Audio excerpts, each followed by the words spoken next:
It reminds me of one of the weirder places that you would expect to learn about the rabies vaccine. Somebody decided to make it a children's sermon one time at church. That's also what I heard about Jekyll and Hyde as well. But I guess that's neither here nor there. Now for the regularly scheduled jokes. I've got an agenda. We've got to get to it. I work at the bank, so yeah, the material on that is probably never going to run dry. In the past week, my boss came down when I was running the machine because at a certain time in the afternoon, I got to get checks out the door. And he said, wow, I need to look at some of the checks. And it's like, all right, here they are. And he said, this needs to be taken off. It was the bank's slogan. And it's like, nobody ever bothered to notice the slogan before. I took it for granted. So it's like, okay, that means you have to call IT because that's the only people that can do something about it. And it's just like with any other IT project we do. There are a lot of different business lines, so we have to do it more than once. It's just a slogan, but if he says it has to go, then hey, it has to go. You follow orders, or you're out of work.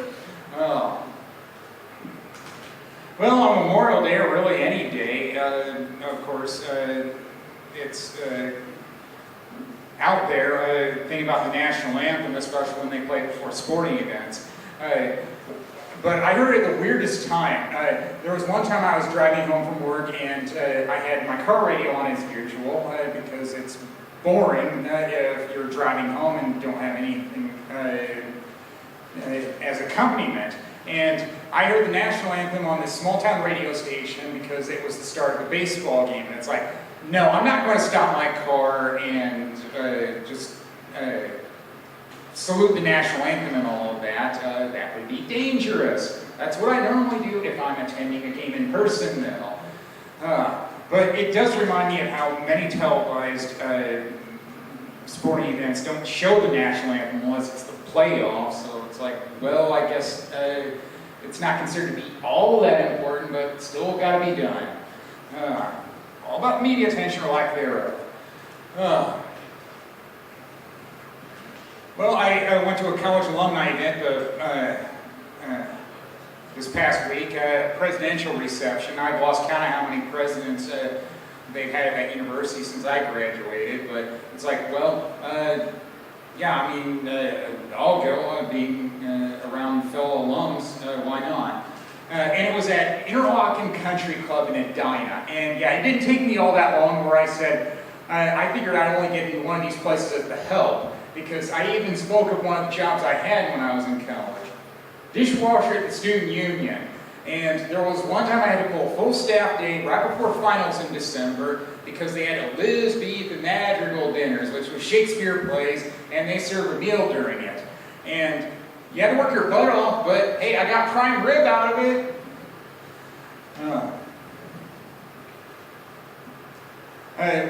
The one disappointing thing, though, about going to the country club is all they had was appetizers. So I knew that wasn't going to be enough when it started at 6 o'clock, so I had to get a gas station sandwich after it was over. You gotta do what you gotta do.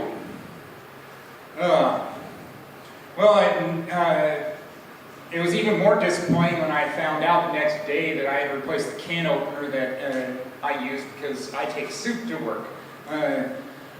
Because I don't want people stealing my lunch, and if I take soup, I can keep it at my workspace, and I don't put it in the refrigerator. You can't trust everybody. This time, I spent a little more on the can opener. I wanted a lightweight one, and that didn't last long, a little over a month. So it's like, yeah, sometimes you get what you pay for, and sometimes if it costs more, it's worth it. So long live the can opener. And it does remind me of one of the things I do to annoy my sister when I was young. I'd be talking to her on the phone, and then there'd be an electric can opener next to the phone, so then I'd just start running it, gunning it. And she never said she was annoyed by it, but she didn't have to. Still doing the watching movies at home thing because, well, it's often a lot less trouble than going to theaters, especially when you have to deal with rude people that want to talk during the damn movie. So the Red Box rental was Gasoline Alley. Bruce Willis playing a dirty cop, and it's like, I just hate the feeling of how it felt slow at times, even though it was a normal movie length, 90 minutes. But, well, I guess that's why some of these movies are called direct-to-video. Again, you get what you pay for it. I'm not complaining about the price. Thanks for discounts. It cost me $1. That's why I said about many movies I watch as a red box rental. I don't mind as much because it costs a lot less. And then the next day I watched an Amazon purchase. I know this one will be a weird reason why I bought the movie. It was a triple feature of Ernest movies, and I don't think I'd seen any of those in a while because, of course, I think the lead actor is now known as the late Jim Varney, which means he's no longer alive. I do remember watching some Ernest movies when I was much younger. Saves Christmas, I remember seeing at theaters. And I watched this one, Ernest Goes to Jail, because it got name-checked in an episode of Big Bang Theory by Sheldon. So I want to know what they're referring to. And it's like, yeah, I guess I understand now why Dad didn't want to see one of those Ernest movies, maybe the same one when I was in high school, because it works well when you're younger. It's more of a kid's movie because of the slapstick comedy. It didn't work that well for me as an adult. But there's two other movies I want to get my money's worth, so I guess I should watch them. Eventually I will. Well, that'll do it for me. They've both been great.